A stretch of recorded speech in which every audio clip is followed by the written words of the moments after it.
Sure, sir, no problem. Yeah. So, good afternoon, everyone. A very warm welcome to today's webinar, Made in India, Won Worldwide, Emerging Opportunities in Apparel Exports. So, as India looks to stretch its way into the global apparel mainstream, the road ahead is filled with promise and pressure. So, from the last moving looms of Bangladesh and Vietnam to scale driven juggernaut of China, competition is fierce.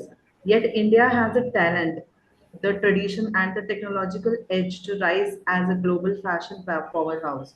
So, today we'll dive into the opportunities and the challenges that define India's export story in the global apparel trade, which stood at a massive US dollar 447.2 billion in 2023, and with the global sourcing strategy shifting and demand surging in key categories like cotton t-shirts, women's wear, sustainable fashion, and India finds itself at a critical inflection point. So recent numbers also reflect that this momentum, 14.4% jump in apparel exports in April 2025, with textiles and apparel together contributing to around 8.21% of the Indian total exports in FY24. So, yet staying ahead in the global race will demand more than just the numbers. It will take innovation, agility, and strategic direction as well. So, on this points, we'd like to start the webinar. But first, we'll just introduce the panelists to you.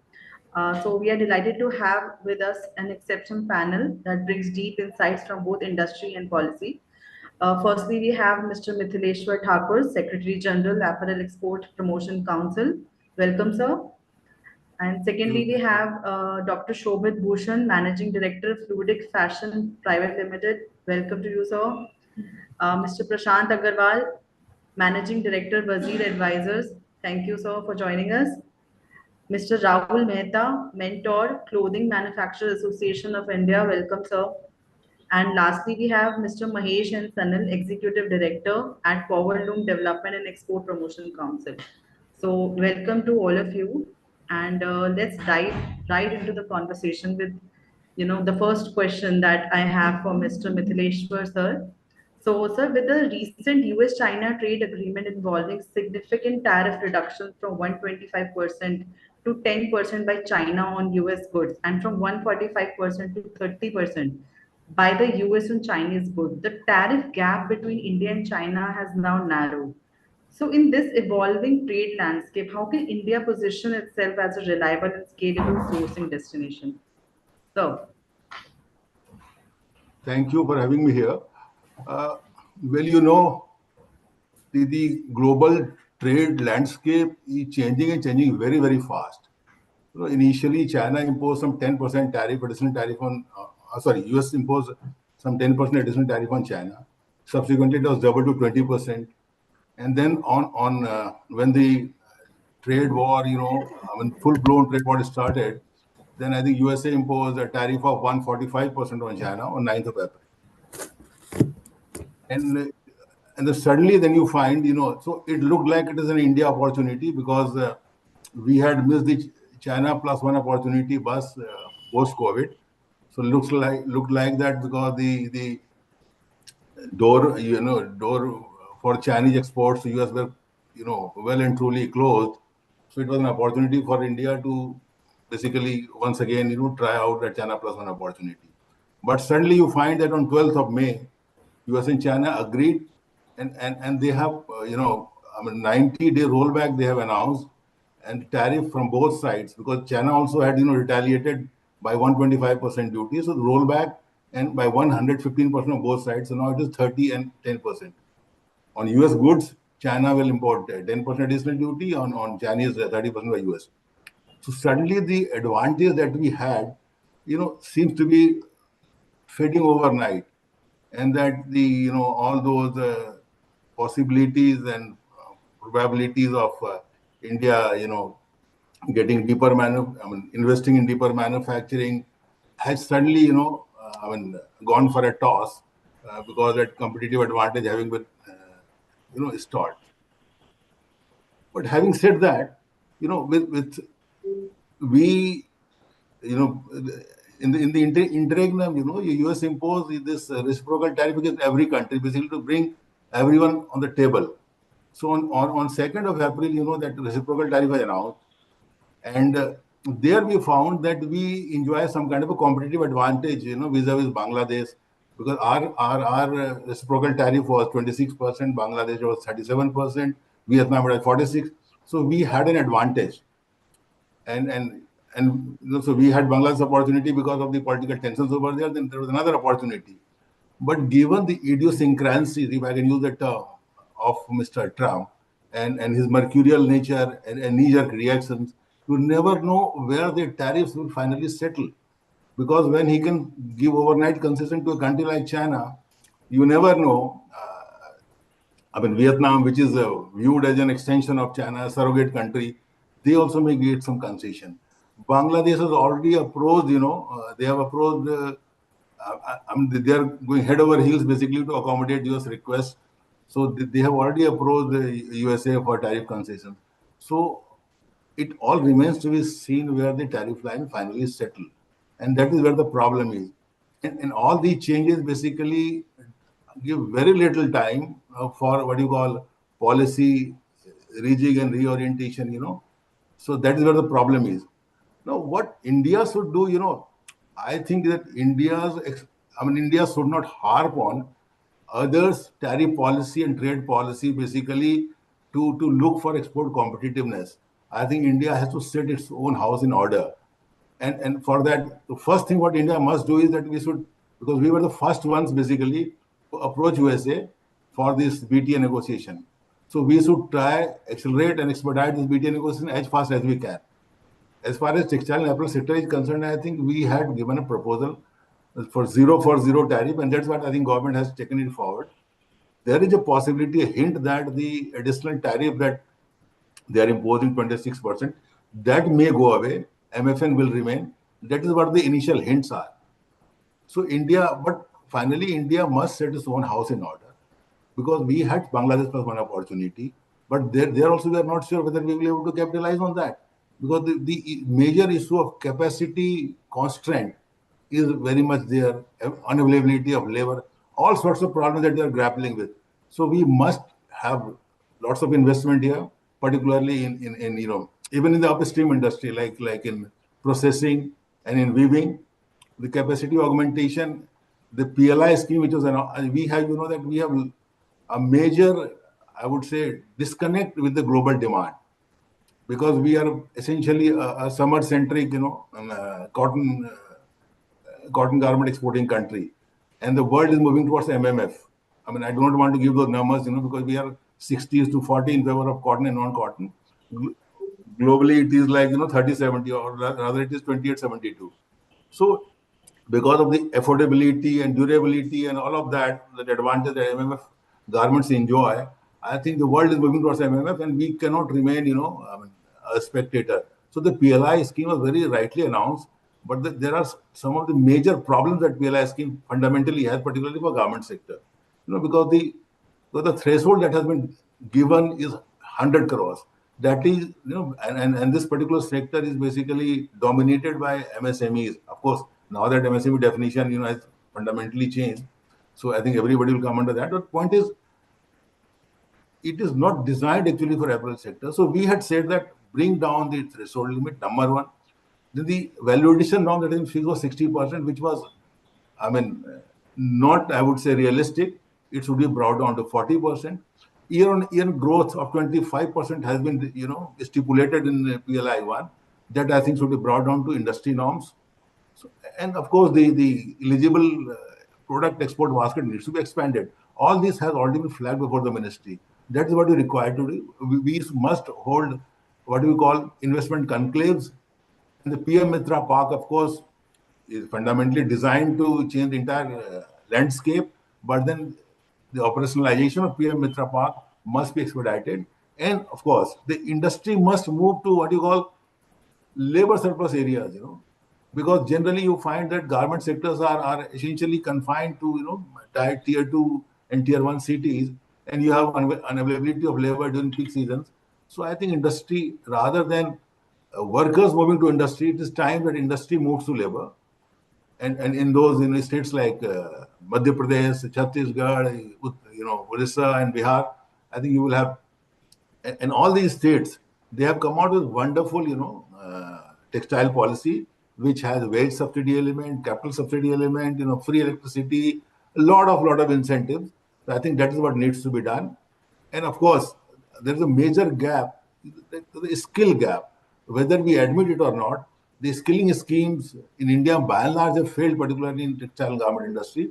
That is where I think the new Samars scheme, of course, has been that industry itself has to. I mean, it is not given to training centers, but I think skilling is something where we need to come up with some out of the box solution and give proper attention. I think if we are able to address the basic issues, then only probably we will be able to, move out of this rut, because we are kind of stuck into that 15, $16 billion thing for quite some time. Thank you. Right. Thank you, sir. If anyone would like to add, Rahul sir, would you like to add something? No, I think Thakur Sahab has summarized the current situation in a very comprehensive manner. I can only say that one of the weaknesses of our policy making has been looking at individual issues and problems in isolation and not taking it in a comprehensive manner. So, for example, uh, you might look at the MMF issue, that we do not have sufficient MMF manufacturing. But you will have a PLI scheme which will promote MMF, but then you will not do anything about the imports of raw materials. Now, when you address the imports of raw materials, you will not look at the basic structure of the garment industry, which is an MSME. And therefore, what can be a brilliant scheme for a Shahi or an Orient Craft or Gokaldas, may not really be relevant for 98% of the industry. So my only concern is that the textile industry has to be looked at as a whole. The problems of the industry have to be taken together and not addressed in isolated parts. I think he has explained this in great detail. I don't need to repeat that, except, as I said, to summarize it, that we need to look at it as a comprehensive whole manner.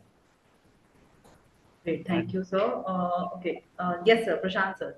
So, Ashima, I would just, because there is a lot of discussions going on in terms of what's the final tariff structure will be for US. What now today only it is announced that with Europe also there will be an interim FTA or kind of trade agreement which is going to happen because UK has already happened. So I think one thing what Thakurji said and what Rahul Bhai said, at the end of it, it's not about the tariff negotiation. The way things are opening up, India will always be, now will be an advantageous position, whether it is US, UK already signed, Europe coming forward to sign it. So it's when you can take advantage of all these evolving tariff situations only when you are able to invest. There has to be a much larger investment. So key focus has to be today, I think last 3, 4 years, first time I am seeing while there are a lot of FDI was discussed, a lot of buyers coming to India was discussed. But this is last few years, buyers actually want to come to India and see that they can create an alternative to China. So this few years phenomena. So from that perspective, I think whatever final negotiations are going to happen, India vis-a-vis other Asian countries, because 80% is supplied from Asia. So vis-a-vis Asian countries will be at a competitive position. And we will, like Indian government is already moving ahead very fast in terms of negotiation from all sides, whether UK, EU or US. So from that perspective, it is the time to invest.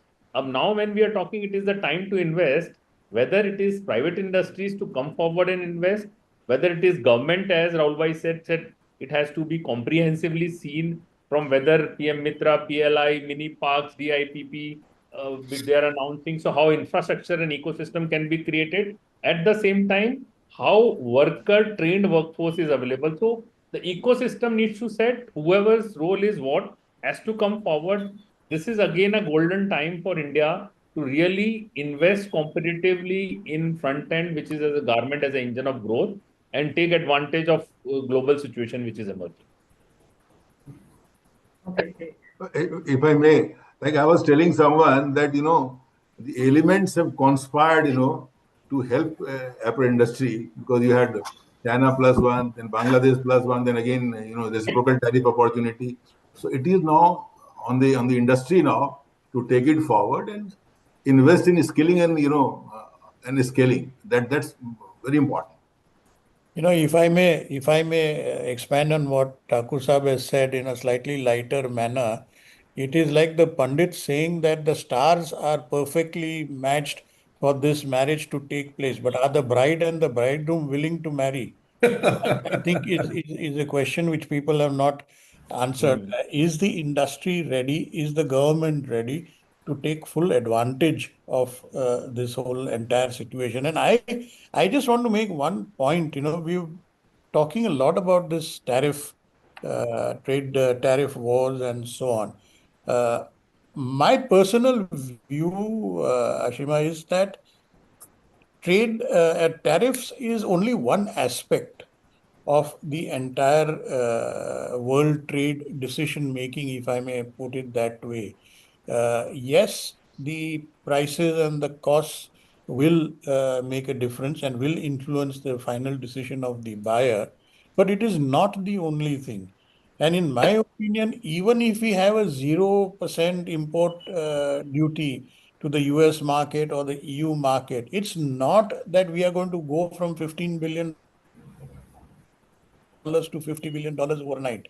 Are we ready to invest that kind of money? As Prashant very correctly said, do we have the scale? Do we have the capacities? Do we have the mindset to make an industry instead of just the factory owners that we are sort of currently at?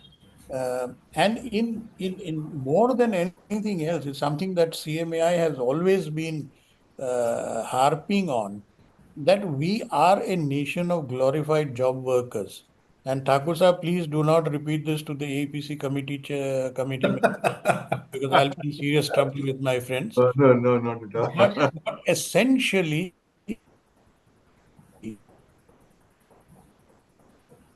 Rahul भाई सुनाई नहीं दे रहा dignified way, we are white label manufacturing. Can you hear me? You're breaking. Yeah. In between, sometimes you are breaking, maybe Okay. internet issues. So what I'm Put your saying, video off.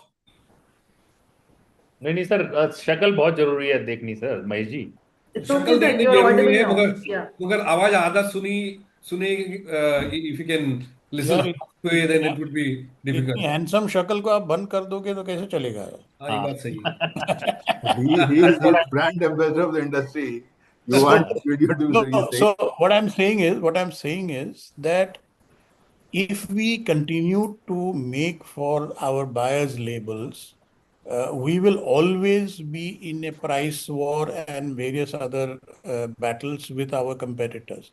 The only way we can create a niche for ourselves is either to make a totally specialized and unique product base, or we create our own brands. This is the only way that we can actually distinguish ourselves from a country like, for example, Bangladesh, which will always be cheaper than us. You can't compete with Bangladesh on price, and which unfortunately today we are attempting to do.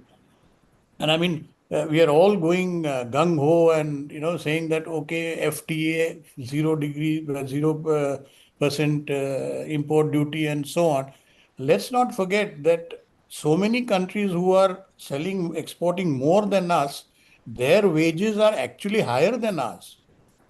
So it's not, cost is not the only factor. Have we done enough on sustainability front? Have we done enough on the various other compliance requirements of the developed countries? Unless we again take a comprehensive view we are not likely to go much beyond, instead of $15 billion, as Thakur Sahab said, we will probably go to 17 billion, we'll probably go to 20 billion, which will be great for a few exporters, but not really for the industry as a whole. If you want to make a quantum jump, we will need to do much more than just be lower priced. And let's face it, India is a growing economy. The aspirations of people are growing, and we will never be the cheapest manufacturing base in the world. We will never be so. We've gone past that. So we will have to create a base, a platform for marketing ourselves, which is other than that of price. Okay, so Dr. Shobit or Mahesh sir would like to add something, or we can move forward. Yes, of course. I would like to add Yeah. something which is important, and till now, whatever the discussion has been done, it's wonderful, and very key points have been discussed already. Adding to those, Sir just recently talked about factors other than cost, which is going to be primarily things that should put India more forward in this whole uh, ecosystem. Is see, India is very rich in culture, so we all agree to it, all right? So we are having ample of things, and creative art in terms of garments or anything. Like we have Banarsi sarees, for example, and we have Kutch art in terms of garments, which nobody else in the world have.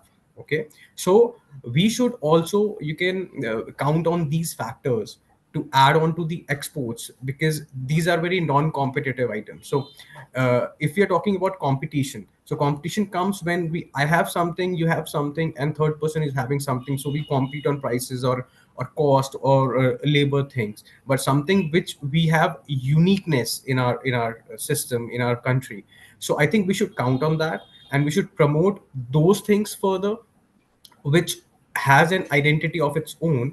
So that is one of my point I would like to raise and add to the conversation. Yeah. I would like to add one more point, Ashima. That is what Rahulji and Prashantji said. Policy advocacy is very important. Engaging with policymakers to address trade-related issues and promote Indian interests, as well as capacity building, offering training and workshop, which is like summer scheme, as Thakurji said.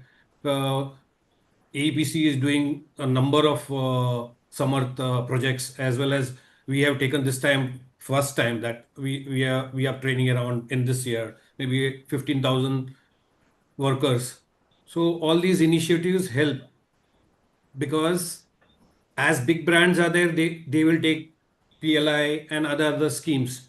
Small exporters, like in the powerloom industry, MSMEs, like Rahulji was saying, 70% to 80% come from that industry, even in apparels. Even in, we cannot only talk about big brands. So how they can be looped in, that has to be taken care of. Then it's a Yes, sir. win-win situation for the textile industry. Certainly, sir. Asima, if I can add, Yes, sir.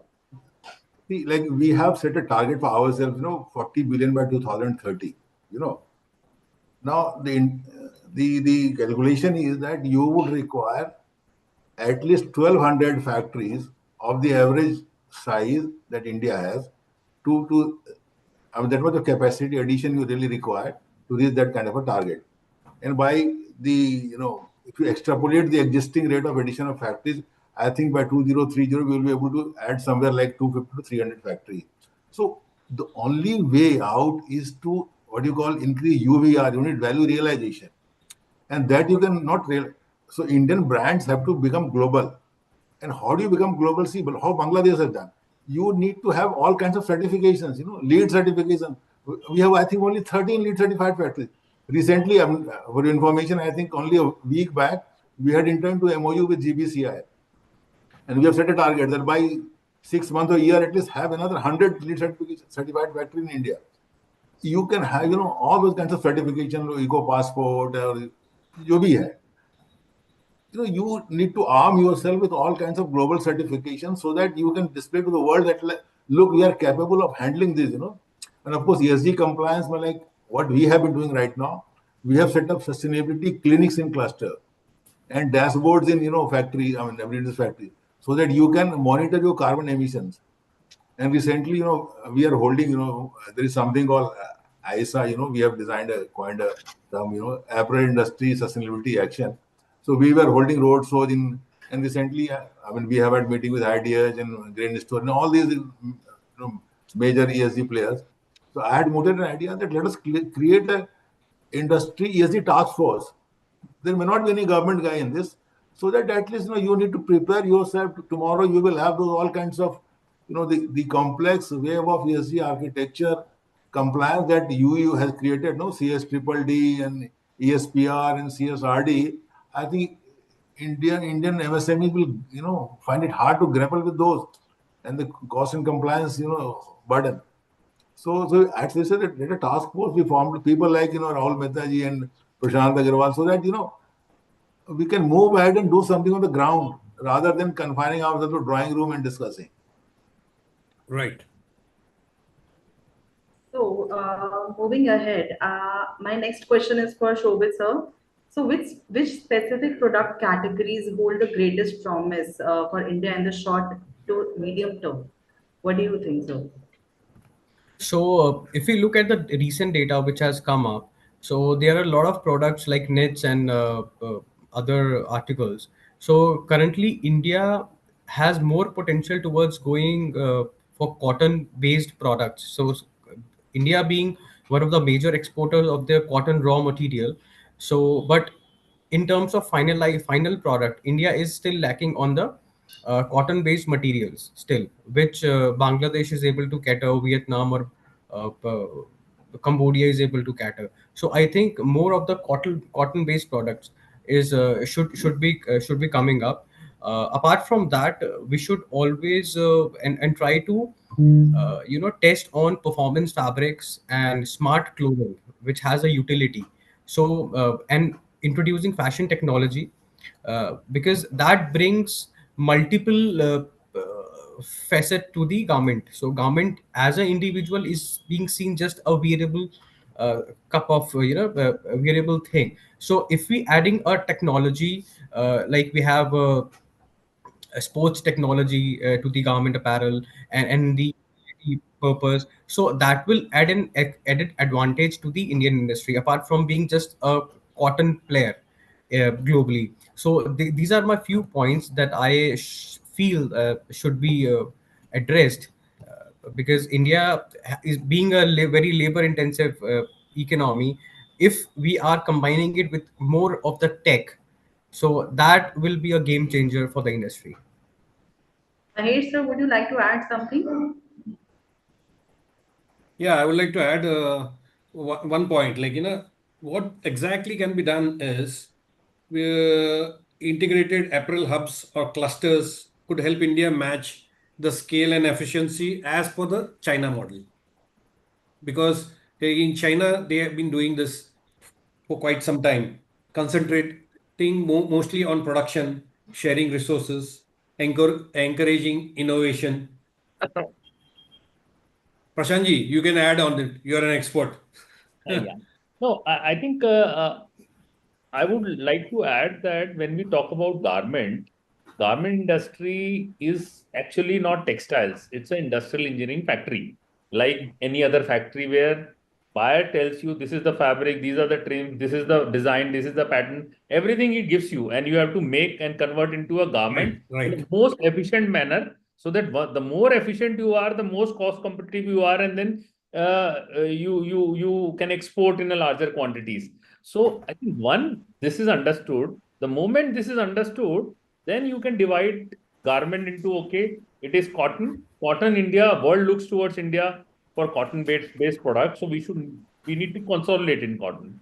But as already talked about, that 72% of global trade is in synthetic. So when 72% is in synthetic, while India has such big population and consumes as well as it should be exporting everything. So India needs to expand into synthetic base. And some of the product categories like t-shirts, dresses, tops, these are where India is very good at it. But we should divide this into technical garments and little less technical. When you say technical garments like lingerie, suits, if you leave that aside, being an industrial engineering factory, you can cater to all these products. T-shirts alone in US, I was seeing the numbers, is almost $7 billion exports alone. So India does 6% of US in t-shirts. So I think the category itself, every category is in billions of dollars, and we are in millions. And together, so I think the moment we improve on efficiency of our factory and work on a supply chain, I think India can go to 10% plus share in times to come. It's just we have to look at this industry in a different view.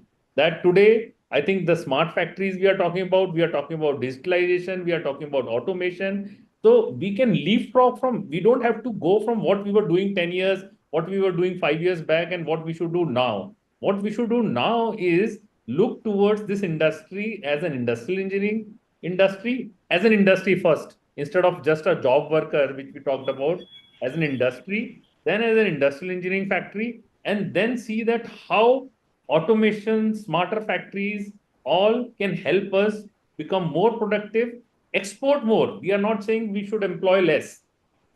Per machine employment will be less, but when you have larger number of machines, your employment will be much more. I think the moment we look towards this in this factory, we'll start making money. Everybody will look towards you, and we'll start exporting more.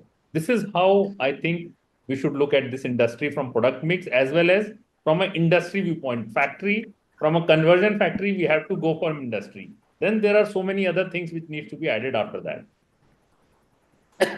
Right. So, Rahul sir or Nikiteshwar sir, would you like to add something? Yeah, see, there is a major disconnect between the global demand and India's export basket. And that is not only true of this industry. Overall, you see, 70% of India's exports actually targets only 30% of global trade. 50% of India's export targets only 11% of the global trade. And the problem is more acute here because of already discussed, cotton MMF imbalance, right? In fact, top 20 products of India constitute about, I think, 64% of India total export. And you can name a few on fingertips, T-shirts. Cotton T-shirts comprise some 11% of India's exports. Then you have blouses, you have shirts, you have babies' garments, and children dresses.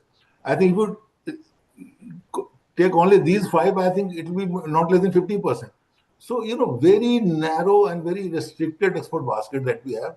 And so I was trying to ascertain, and it is not only MMF, even in cotton, say, even like market like USA or globally, there is a huge demand for cotton, what you call pullovers, cardigans, and jerseys. We don't make them much. We are very poor in that. I was trying to ascertain. Yesterday, I was talking to Mr. Siva Ganpati of Gokuldas, that what is, because I was getting different kinds of answers, and we want to deep dive and understand that why we can't make that. What is the problem?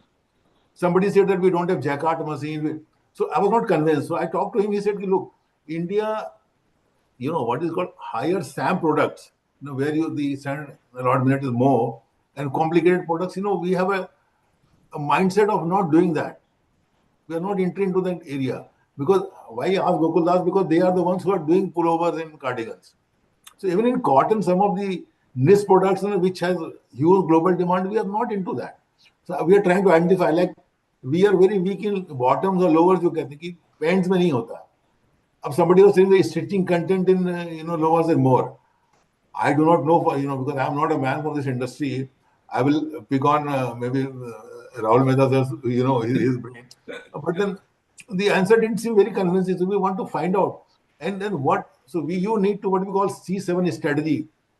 You have to find out the product of high demand where India has reasonable capability, which cluster it is catering, and then compare it with competitors. Where are we faltering in cost and compliance issues? And if there is any intervention that is required either from the industry or association or from the government, then we should identify and do that. Because ultimately, you have to get down to the basics. And of course, like somebody said right now, that technology infusion is a must, because see, Bangladesh being LDC, they have an advantage of duty-free access. You can't do anything about that. They can give property subsidies, they can, you cannot. But the problem is our productivity is of course, productivity is less, not only because your capacity utilization is less. Winter wear आप नहीं बनाते हो, so you know what happens, that your factories are not running at full capacity all the time, but your productivity also is very less. I think we manufacture around 20 to 21 clothes a day. Bangladesh has, I think it is 30.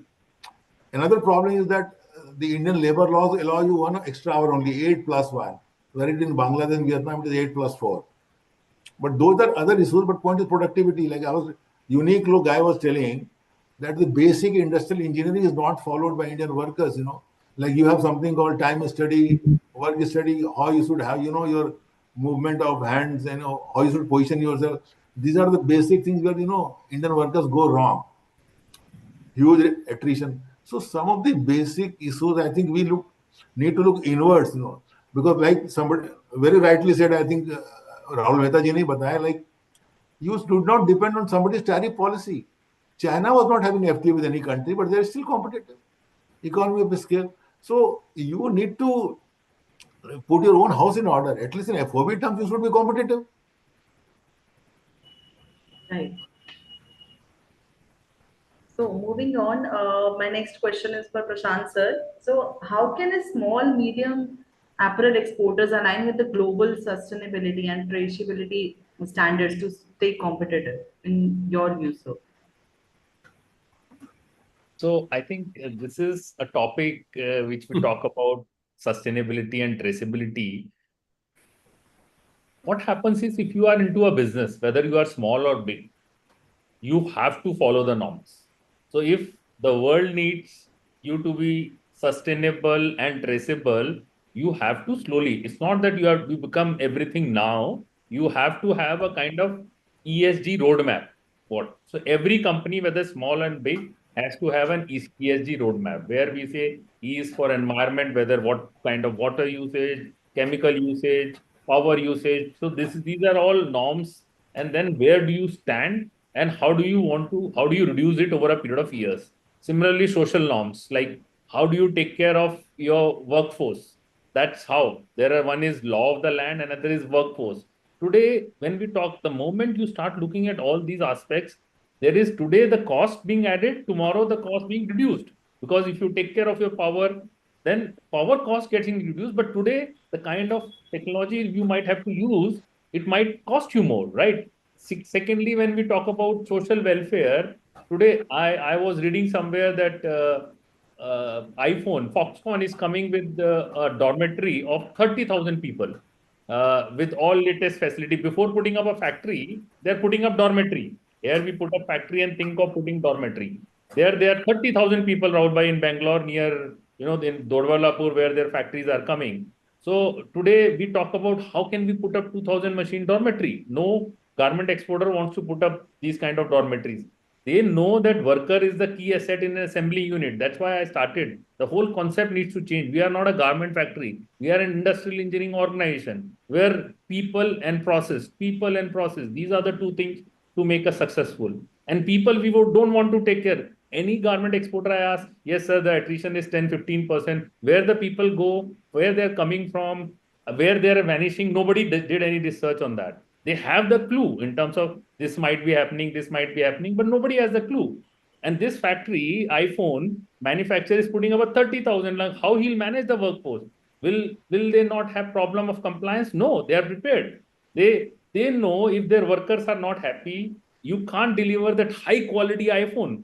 You can't deliver that productively. So you can keep talking about technology. If people are not right, who are there, who are efficiently trained, you can't deliver it. So the whole concept, when we say sustainability, the sustainability is not only about, when we say ESG norms, everything has such minute connotations. Then governance again, in terms of what all facilities to be provided, PSI, beyond that, how do you, so today, if today all these electronics factories are coming, if our garment exporter thinks that 20% or 25% increase in workforce wages will be a doom call for their industry. They are not going to survive. I tell you, today attrition is 10%, tomorrow it will be 20%. Because worker is a worker. Whoever will pay them more, they will go there. India is growing, GDP is growing. So today, if you want workforce, suddenly you say, oh, workforce we trained and it has gone. Samarth mein trained kiya, it has gone. So it will be gone because somebody pays him even today 1,000 rupees more, 500 rupees he goes. Tomorrow somebody is saying, I'll pay you more, I'll give you better facility. Why a worker, see from a worker perspective, why he will like to stay with the garment factory? He will never like to stay with the garment factory. So I think ESG norms, I'm just giving you a first, the whole concept in how sustainability, traceability, everything is a big cost also. So when it comes to MSME, you said talked about small players. I think there comes the role of government also. We Right. are trying to make norms like APC also working a lot. Thakurji talked about. But I think if you want smaller players to jump into it, government needs to have a policy in place where they say, okay, for these initial, let's take 500 factory pilot plant. 500 factories will help them make sustainable, will create the norms for everything, and then say, okay, to have this, government should fund. There should be norms created. Government always feels like, okay, how we are going to fund sustainability initiatives. You put a norms for everything, and then say that, otherwise, you can't expect a smaller player to invest so much while he knows that he can't do business without it. He will be out of business in some point of time if he doesn't go into sustainability or traceability. So, but everything initially has a cost. After that, once initial cost is done, it is a sustainability which he can take care, because sustainability talks about overall reduction in cost, not overall increase in cost. Overall, just imagine if your attrition level, which we are talking about 10 to 15% in garment factory, goes to 1 to 2%, and your efficiency productivity increases by 20%. All the costs you are talking about goes in air. You don't bother about those costs. You bother about because you are inefficient and you are not able to deliver on time. The air shipment happens because all linked to this people part. So my net, I can really talk at length. This is a subject which is most concerning subject for the garment industry. But I would say my net should be, yes, sustainability, traceability is very important. We should have an ESG roadmap. And in this area, government should really help because initial costs are high for everything. Beyond making norms, we should help government should help these MSMEs to really come up, and they should be help. It's not a continuous lifelong help. It's an initial help. They become more sustainable, more profitable. They can be good for long term. I think cost, everything is going to go up. And if we don't really work on these aspects, I think the target that we are talking about 15 to 40 billion is not only about investments, it's about availability of workforce also. Because if workforce is not available, how you scale up? Because this workforce will go to other industry, and that's a dilemma for country like India, where options are many. Thank you. Right, sir. So anyone would like to add? Rahul sir, Mithileshwar sir? Yeah, I think Thakurji wants to say something. See, the world is moving towards responsible clothing and ethical sourcing, and there is no getting away from that. The point is, the challenge here is that the industry being dominated by MSMEs, I think the cost and compliance burden on them is enormous. So what is the way out? One is that we have taken up with the government. You know that now the government has come up with export promotion mission, where all the incentives which were being given have been clubbed together. And now the various components have been, we are being discussed, which could be the components. One, I think by and large, government has agreed on our request that certification costs borne by MSME should be, to a great extent, be reimbursed to them. Because otherwise, MSMEs may not be able to take that kind of a cost burden and become very uncompetitive. Secondly, role comes of associations and bodies like us that we need to handhold MSMEs. Like what I recently got done, I said that all the European regulations, put an FAQ on the website, and I said write in the common man's language, not in a legal language, so that FAQ means somebody should understand how this will proceed, and I will have those some of the videos released. I've also decided that some AI generated bots will put in our console, so that some of the repetitive and common queries could be answered by AI generated bot itself. Because you need to be readily available, and that is what I think trade suspicion is all about. Because if somebody has to look up to somebody, how do we go about this? So these are some of the small steps I think take. And of course, government has that ESG task force in the ministry and all that. But I think there's a greater need for greater engagement by the government to basically, make industry move to on the road towards ESG compliance. Okay. So, Rahul sir, my next question is for you. So, how can India leverage existing and future free trade agreements to enhance its global apparel export competitiveness and gain better market access compared to the key competitors in India? I think this question has already been answered by most of us, but I can just summarize the fact by repeating what I said earlier, that the trade agreements cannot be the only factor in increasing our exports, at least a quantum jump in our exports. They can only be one of the relevant factors. We need to increase our product base, which is the most important uh, aspect, I think. What people sometimes forget, we all talk about our market share being only 3.75% or 4% or whatever.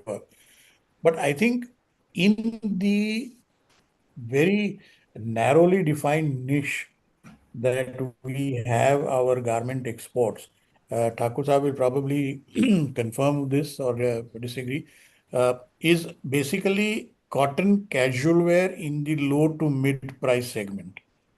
If you look at the world trade in this particular segment, I think our market share will probably be close to 12 to 15%, if I mistake not.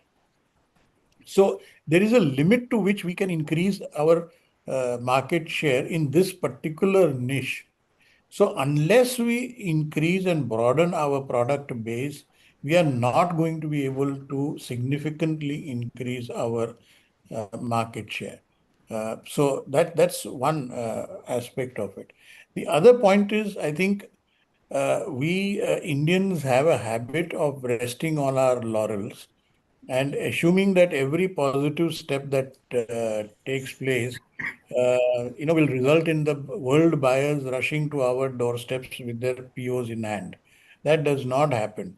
We made this mistake when the quotas were removed. We felt that India, now exports are going to boom, forgetting the fact that the quotas were removed for the rest of the competitors also.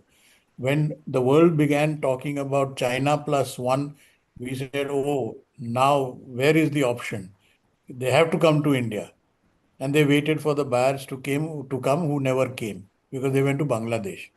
Right. Now people are saying Bangladesh is in trouble. It is burning law and order. Now they have to come to India. They will not come to India. They will go to Vietnam. So the point is that we are not making adequate efforts, as I say, again, repeat the same old statement, in a comprehensive manner to try and take advantage of the opportunity that is there. The opportunity is there. I mean, UK FTA being signed, some sort of a trade agreement with the US. I mean, what more do you want? US, UK, and Japan, they are three of the largest importing countries, and we will have FTAs with these three countries. What more can we ask Even for? with EU, sir, we'll be having. Yeah, EU. Sorry, when I said UK, I actually meant EU. What more can we ask for? But are we prepared to do that? How many, again, APC will be able to answer this, but in the last 6 months, this circumstances are appearing positive, I think, for the last 6 to 8 months, if I mistake not. And how many exporters have increased their capacities in the last 6 months? How many people have set up new factories? Very, very few. There will be the Pearl Global, there will be the Shahi, but these 2, 3, 4 exporters are not going to take our exports from 15 billion to 40 billion. You require the entire ecosystem to move ahead with this. So this is something that, according to me, is lacking. Perhaps one of the reasons for this lack of enthusiasm is the lack of profitability. People are not yet, and one of the reasons I uh, ascribe to is our earlier profitability. It's a contradiction in terms, but our existing exporters have made such tons of profit in the good old days, in the quota period, which was 20 years ago, that today a 3 to 5% profitability, which will be seen as a healthy profit by most other industries, is not even looked at as a business being viable. So that is why all profits being made in this industry are being diverted to other industries. I don't need to name, Thakur Sahib knows various committee members who have moved from garments to hospitality and so on and so Right, forth. right. But this is the honest and stark fact that people are not investing more.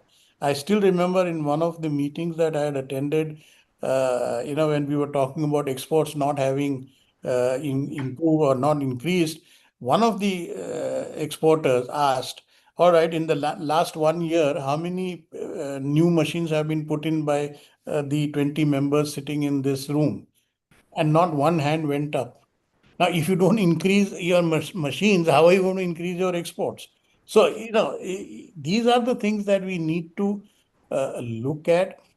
We have to move away, as I said earlier, from the cost factor, because tariff ultimately, FTAs ultimately refer to the cost factor.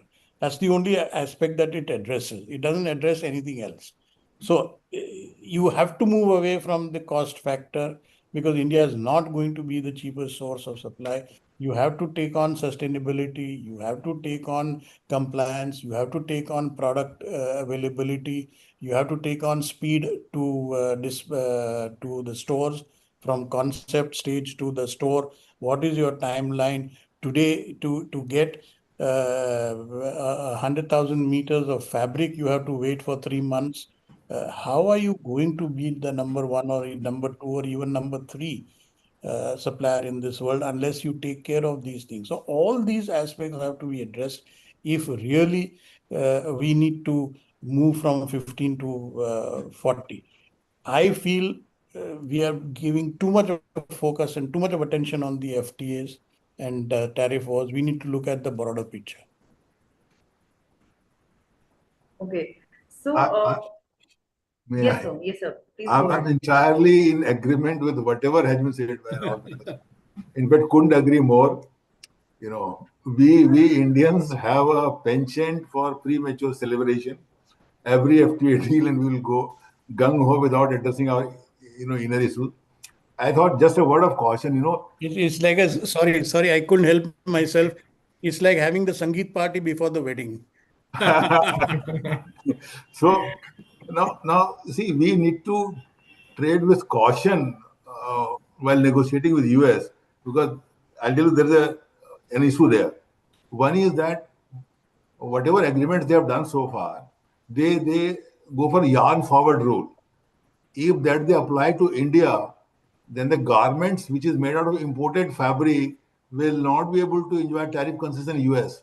So we have said to the ministry in very no uncertain terms. In fact, many industry members were not even aware what yarn forward rule is all about. Yarn forward rule is that you will get concession only when you manufacture yarn onwards. So we have said a strict no to them. There is another problem, that even if you don't enjoy tariff concession, even in non-preferential rules of origin, US maintains something what is called substantial transformation, though illogical, but it is in place. So even otherwise, even if you don't properly negotiate, they can invoke that provision, because that substantial transformation thing is quite opaque, and they applied it according to. So could be that if you import from China, I mean, God, thankfully the Chinese tariff has come down. Because otherwise, it would have happened if you import from China fabric and manufacture garment and export without having an FTA with UK, they would probably apply Chinese tariff and shut the doors for you. So this is something I think industry was not aware. We have flagged it before the ministry.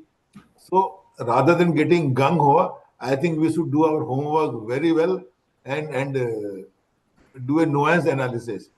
Thank you so much. I'm sorry, I may have to go now because Yes, yes. my Yes, sir. chairman has lost his mother, so I have to go for prayer meeting.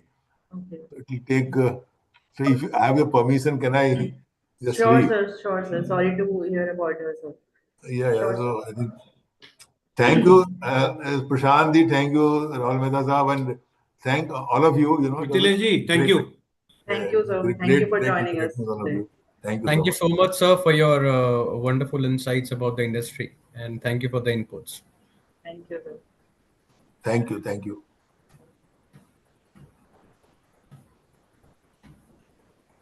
So, continuing the talk, what steps are being taken by exporters to improve India's supply chain responsiveness, especially in lead time and logistics? My question is for Mahesh, sir. So, Mahesh, sir, please. Yeah. Yeah. Ashima, the thing is, so I would summarize it in maybe 3 or 4 bullet points. Uh, first will be like diversifying sourcing basis. For example, exporters who are exploring alternative options, they can reduce the dependence on single locations and also mitigate risks. This is what I think. This is my thoughts. Other panel members may have different thoughts. And second is investing in technology. Each and every company, like whether it is MSME or large companies, they have to see that companies adopt to digital solutions to enhance supply chain visibility, track shipments, whether it is pre-shipment or post-shipments, and optimize their logistics. What do you say, Prashant sir? Am I right? Yeah, absolutely. Yeah, They have to. I think technology is playing a big role nowadays. yeah, yeah. And third And is what I feel is improving their own infrastructure, upgrade for, like you can say, transporting networks, warehouses, and ports are being made to reduce transit times and cost. This would be my third point as per your question. India supply responsiveness, particularly in lead and logistics, right, Ashima? Yes, sir.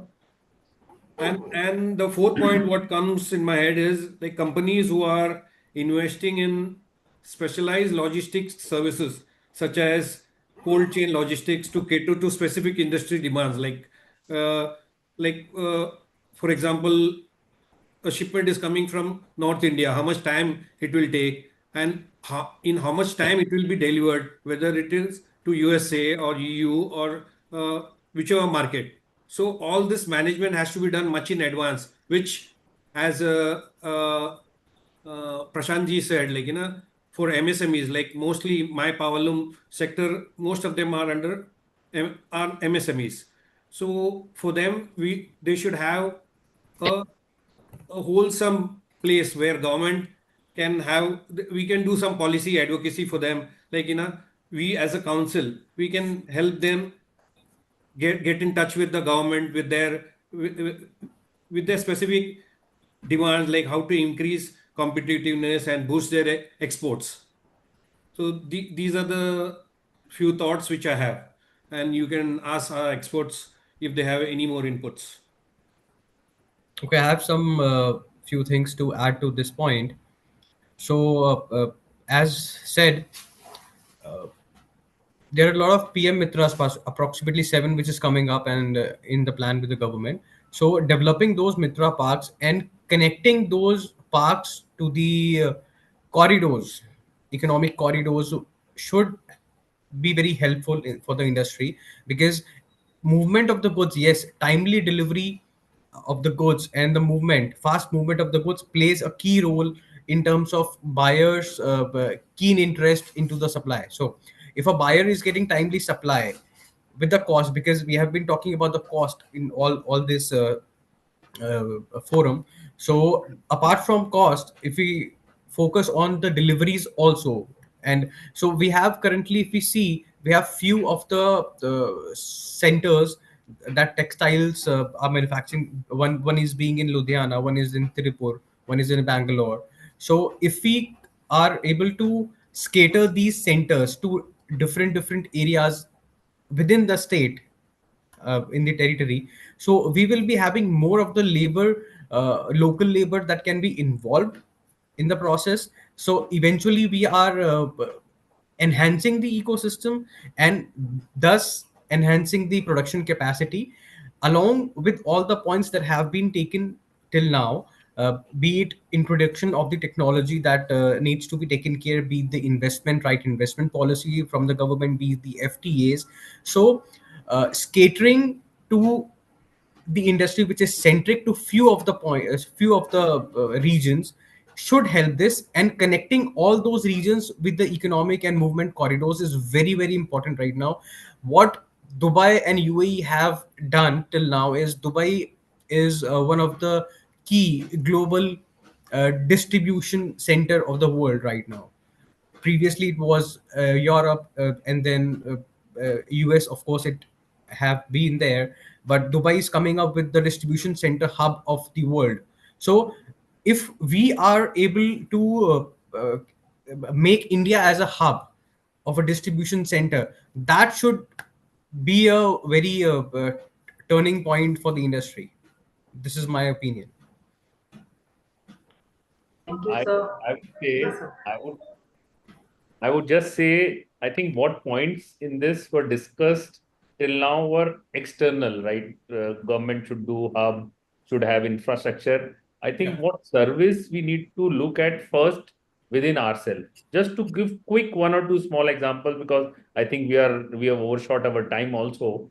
So, for example, when order comes, I was in Hong Kong with Epic Factory. When order comes, within 24 hours, they have to place orders for all fabrics, embellishment, thread, everything. And they can't go home before that. It's not that 7 days you take to order. People forget these small things.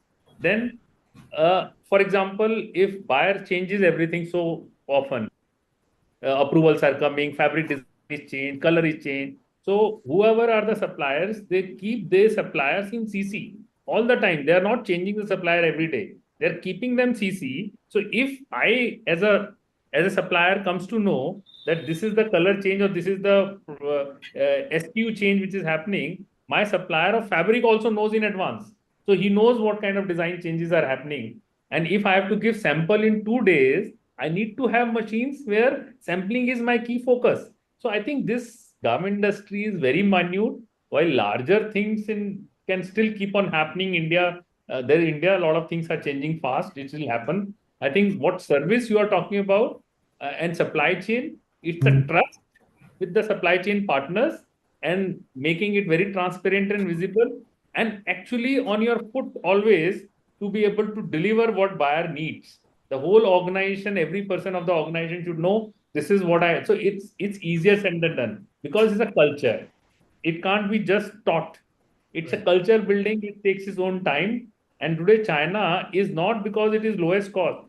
That those days are gone. China is up because you have variety of product mix, you have scale, you have cost, you have service. These four things they provide, and they want to shift, then you have to provide all four. So that is briefly I wanted to say.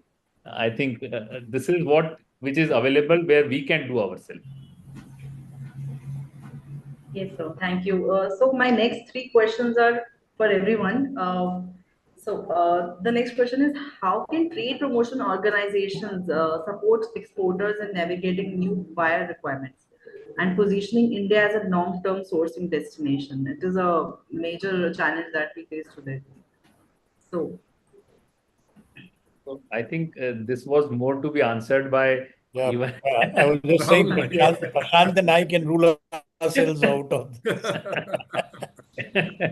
Reason is, No, I tell you, but I don't mind. yeah, please. I don't mind risking my neck as usual. But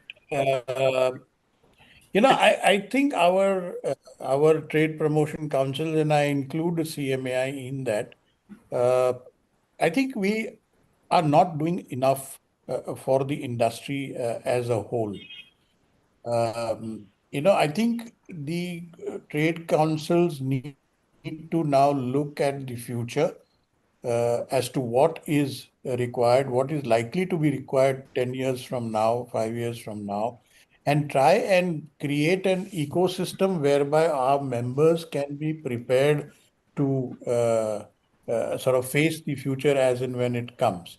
Of course, it's a give and take situation, cart and horse situation. I remember when I was part of APC, when compliance had just started coming in, we had tried to conduct some kind of a training program for making your factories compliant, and we had a extremely poor response from the industry, so we had to drop that.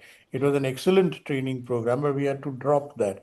But we need to keep at it. We today, in fact, the whole thing has become even more important, and therefore it is very important that the associations are led by people who have that foresight and who have that what do you call stake in the industry's growth, and that it is forward looking. uh, so I think that requires to be done. And I think the trade bodies now need to go beyond providing platforms for buyer-seller meet. Right, We right. need I agree to with you, sir. convert ourselves into centers of learning, centers of knowledge sharing. Like market research and analysis, like that. Yeah, exactly. I mean, today, for example, what is the kind of research that our associations are doing? As to what market is buying Yes, yes. what kind of products at what price points, what is the lead time from China, what is the lead time from Bangladesh, all this kind of comparative analysis and Yeah, all. competitive analysis Prashant and is all. probably doing this as his own business, but are we using his services to sort of inform our members, to Members. enlighten our members. So, in my opinion, associations so far have focused on Buyer providing seller meets. platforms for buyer-seller meets. We need to go much Beyond beyond that. that. I'm not saying that associations are not doing it. I'm saying that we need to do much more. Right. Okay. So, so what is the scope for setting up integrated apparel hubs or clusters to match the scale and efficiency of China's model? I think we have discussed it, but I think we Yeah. can tweak one or two points here. एक तो China को भूल जाओ है, भूल they've जाओ. they've gone in a separate orbit altogether.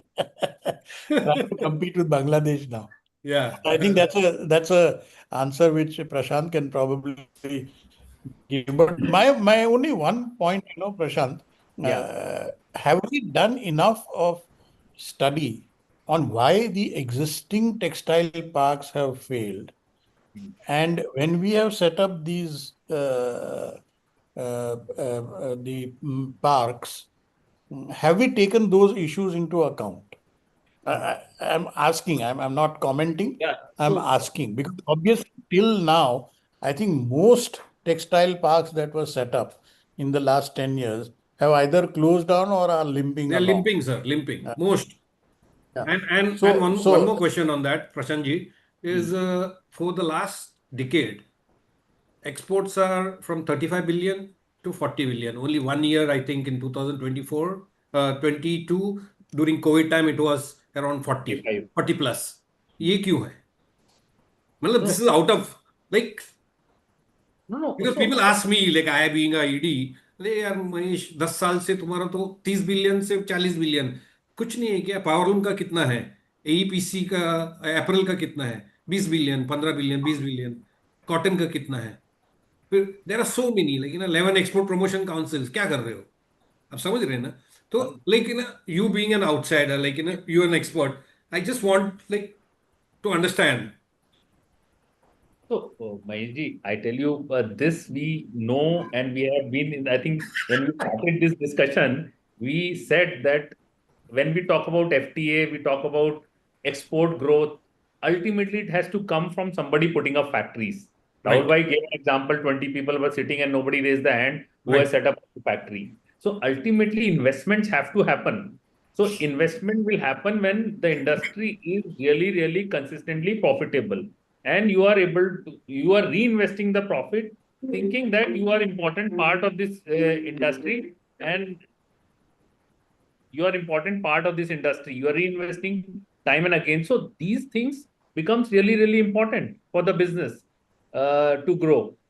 Just a second, I think I am I visible, right? Yeah, Right. yeah.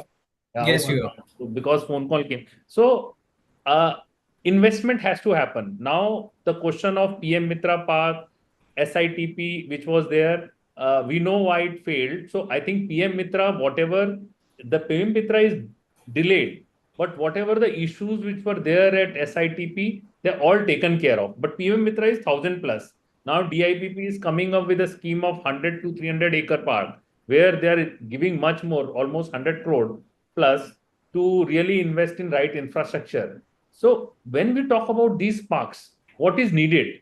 What is needed is the right infrastructure. You need to give pre-built sheds. And the third, I think the one of the most important, we say we have 140 crore people, but in this industry we talked about in today's discussion is people are not available.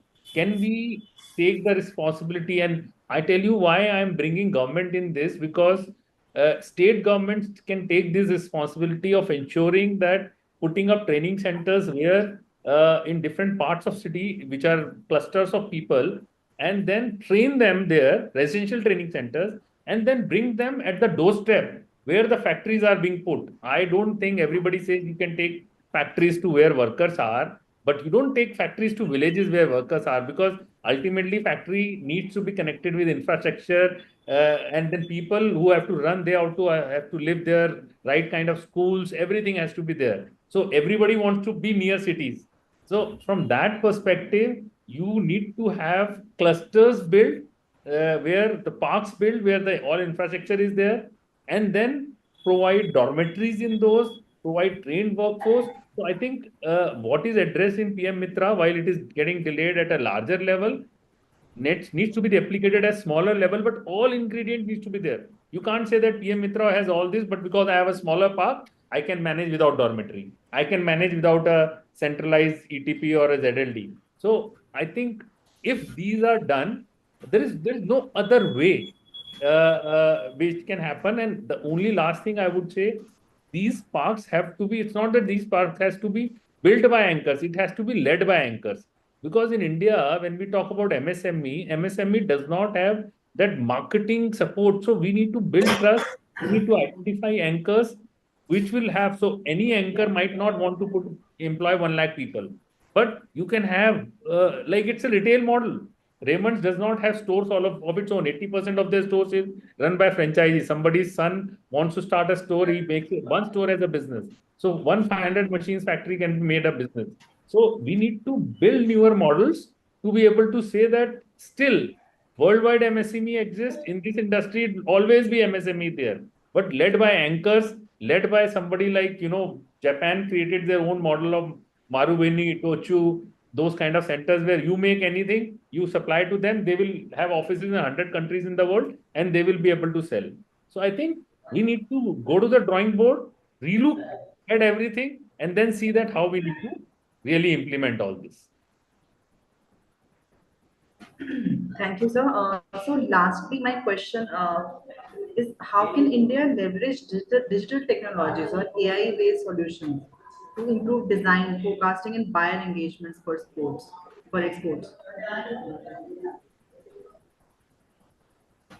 So Prashant I'm sir, technologically Yeah, please. challenged, so I can stay away from the No, no, I would say, Rahul bhai, I have recently been going out and seeing these factories in Vietnam, Bangladesh, China, where almost 50% of factories are now smart factories. Everything is getting digitalized. I think this is what I said in my earlier discussion. Today, when you set up a new factory, you can't say that I'll set up factory. Why the way my earlier factory was. It has to be smart factory. The man-machine ratio has to be much lower. Automation has to be much higher.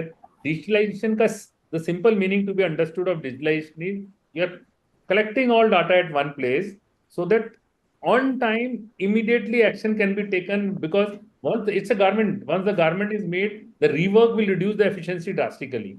So if some problem is coming, you can attend it there and then at that time. So I think digitalization means that, and the biggest part of automation digitalization where sometimes those people who implement it also miss the bus is they don't understand the importance of training of each and every person from a pattern maker to a worker to supervisor, that how we need to spend more time in training of these workforce in digitalization than saying because somebody having that tool will implement in 1 month. But how about training? Training means it's a change of mindset, it's a change of orientation. So I think as Rahul Bhai said, and as I would also say, the latest thing which comes to market, our kids adopt it much faster. So because we think we can get away with that. But this is what we need to be very clear that there is no getting away from digitalization and being smart factory. Right. Okay, so we'll quickly take two questions from the audience. So, how will the government and industry address the EU regulations requiring digital product passports showing verified material traceability data? Sorry, I couldn't hear the I also question. couldn't hear. Yeah, so the question from the audience is how will the government and industry address EU regulations requiring digital product passport showing verified material traceability data? Uh, so this is really far off, I can tell you.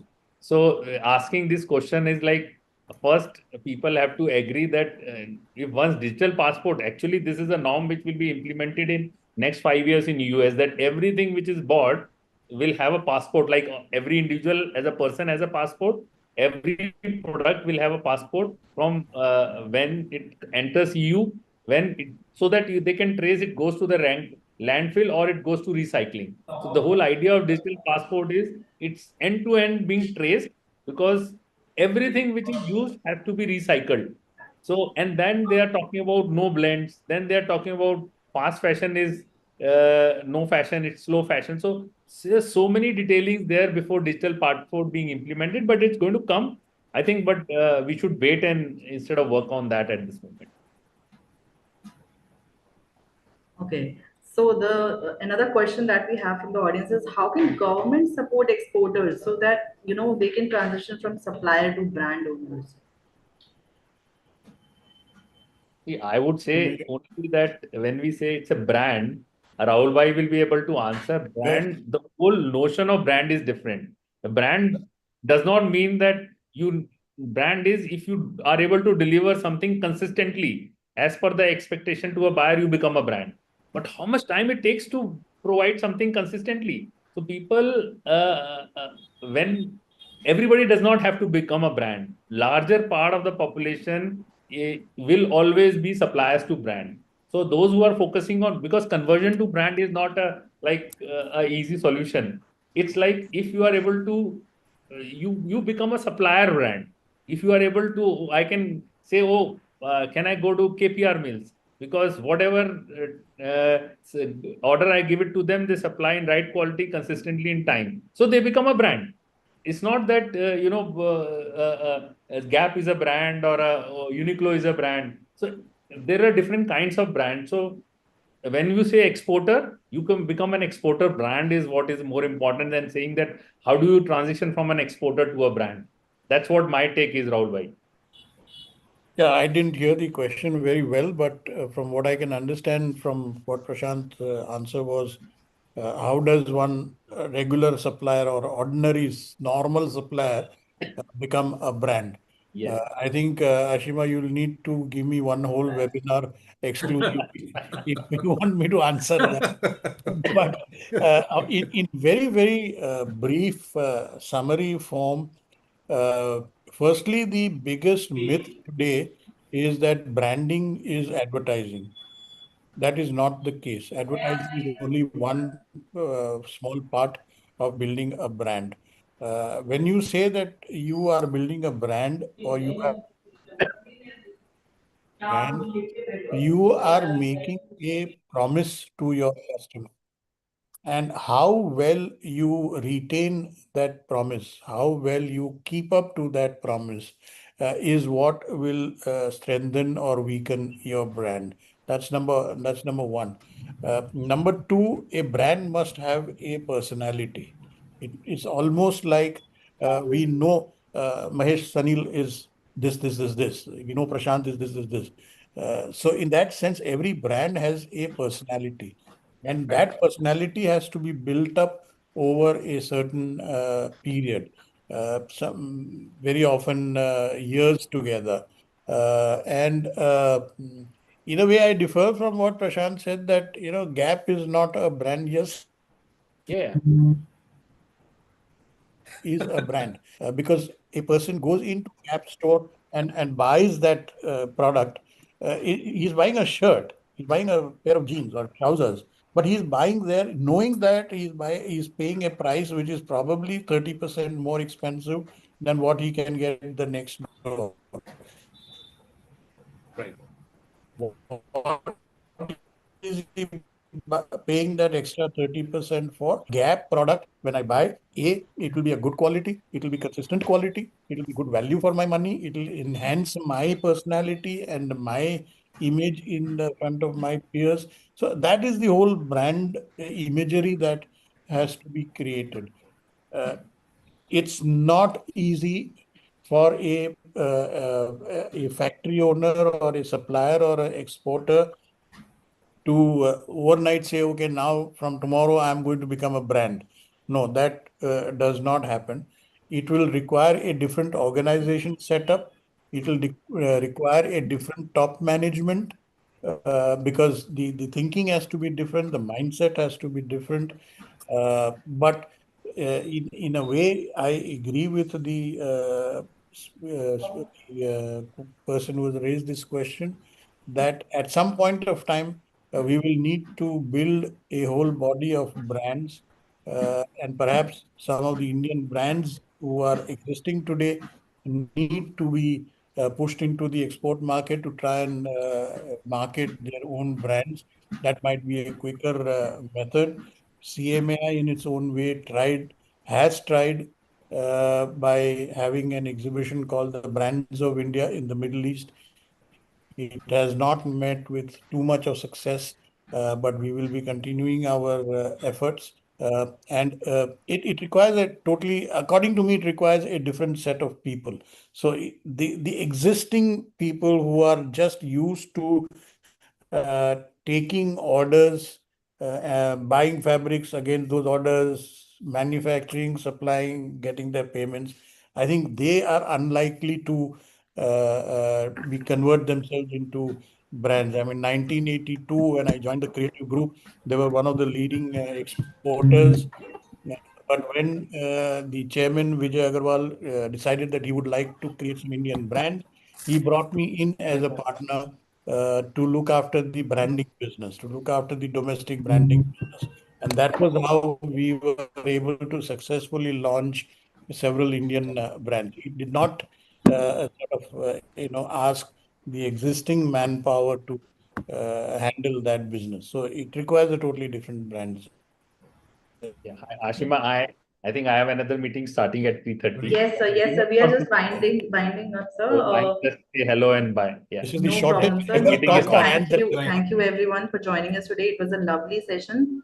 Very insightful. Thank you, Rahul sir. Thank you, Shobhit sir. Thank you, Mahesh sir. And thank you, Prashant sir. Thanks a lot. Thanks a lot. So Thank thanks a you. lot. And for the Thank you so much. audience, so we apologize that we could not take all the